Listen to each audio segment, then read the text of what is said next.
सदा तस्वरूपं चिदानन्दकन्दं जगस्तम्भवसानसंहारयेतुं स्वभक्तेत्ययामानुषं दर्शयं तं नमामीश्वरं सद्गुरुसायिनाथम्। भवद्वान्तविध्वंसमार्ताण्ड्यमीड्यं मुनुवागतीतं मुनिर्ध्यानगम्यं जगद्वापकं निर्मलं निर्गुणं त्वं नमामीश्वरं सद्गुरुसायिनाथम्।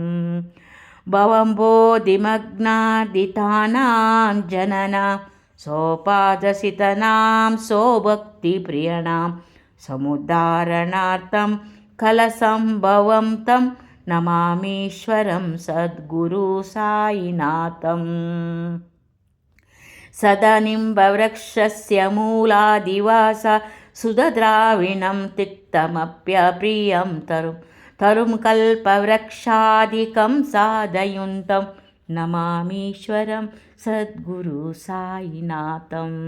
सदा कल्पवृक्षस्य तस्यादिमूले भवद्भावबुद्ध्या सपर्यादिसेवं नृणां कुर्वतां भुक्तिमुक्तिप्रदं तं नमामीश्वरं सद्गुरुसायिनाथम्।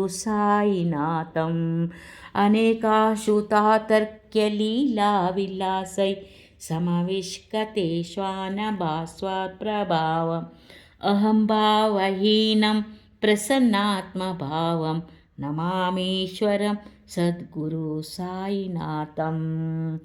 सदा वृक्षस्य रमेमवश्यतं सदा राजनि सद्गुस्तसमस्तं जनामोददं भक्तप्रदं तं नमामीश्वरं सद्गुरुसायिनाथम्। अजन्माद्यमेकं परब्रह्म साक्षात् स्वयंसम्भवं राममेवावतीर्णं भवदन्तनापुनीतं प्रभोऽहं नमामीश्वरं सद्गुरुसायिनाथम्।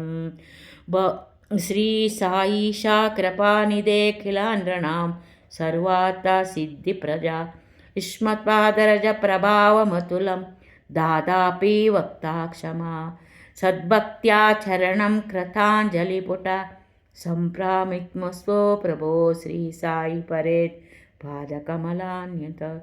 श्री साई राम साई रूपधर रागोत्तमं भक्तकामविबुधं प्रभो माययोपात चित्तशुद्धये चिन्तयामानिशमुदा शरसुधांशु प्रतिमं प्रकाशं कृपातपत्रं तव साईनाथ त्वदीयपादाब्जसमासितानां स्वच्छायया तापमपाकरोतु उपासना दैवता साईनाथ स्तैर्योपासनिना सुसंनो रमेन्मेमो तव पादयुग्मे भृङ्गो यथाब्दे मकरुन्दलब्धा अनेकजन्मार्जितपापसंशयो भवेदतत्त्वाज सरोददर्शना क्षमस्सा सर्वनपराधपुञ्जकान् श्रीसाईश कृपानिधे क्रीणां सर्वार्थसिद्धिविश्वताचरदप्रभावमतुलं दादापि वक्तक्षमकृताञ्जलिपुटा सम्प्राप्निसोऽसि पायि परेशकामन् साई रूप राम राम साई संसारसागर साई राम।